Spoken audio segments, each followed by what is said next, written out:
আপনারা অনেক সময় ছবি সেন্ড করেন, আপনার ছবির কোয়ালিটি লেস হয়। হোয়াটসঅ্যাপে যারা ছবি সেন্ড করেন দেখবেন যে আপনি ভালো একটি ছবি সেন্ড করছেন এবং তার কাছে গিয়ে দেখবেন যে রেজুলেশন অনেক কমে গেছে।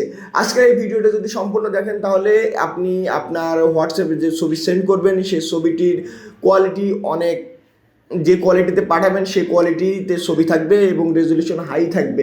এই জন্য আপনাদেরকে যেটা করতে হবে, আপনার হোয়াটসঅ্যাপ অ্যাপটি ওপেন করবেন, ওপরে যে থ্রি ডট আছে থ্রি ডটে ক্লিক করবেন, করার পরে এখানে যে সেটিংস অপশন আছে সেটিংস অপশনে ক্লিক করে একটু নিচের দিকে দেখুন স্টোরেজ এবং ডাটা বলে যে অপশন আছে এটার উপরে ক্লিক করবেন।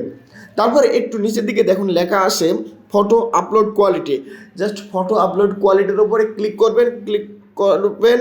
করার পরে এখানে দেখেন অটো রিকমেন্ডেড, আপনি যখন কাউকে ছবি সেন্ড করেন এখান থেকে অটোমেটিকলি একটি সাইজ আছে। অটো সাইজ মানে আপনার নেটের কোয়ালিটি অনুযায়ী, সে পরিস্থিতি অনুযায়ী এটা অটোমেটিকলি আপনার রেজুলেশন সেট করে নেয় এবং এই ক্ষেত্রে দেখা যায় যে আপনার ছবির কোয়ালিটি অনেক সময় লেস হয়ে যায়।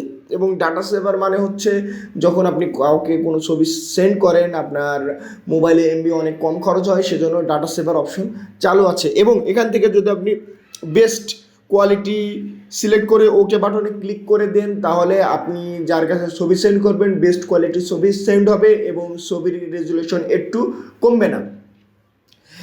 আপনি যদি যে কোনো ডকুমেন্ট যখন সেন্ড করবেন আর কোনো কোয়ালিটি লেস হবে না। আশা করি এই ভিডিওটি আপনাদের অনেক উপকারে আসবে কাউকে ছবি সেন্ড করার ক্ষেত্রে।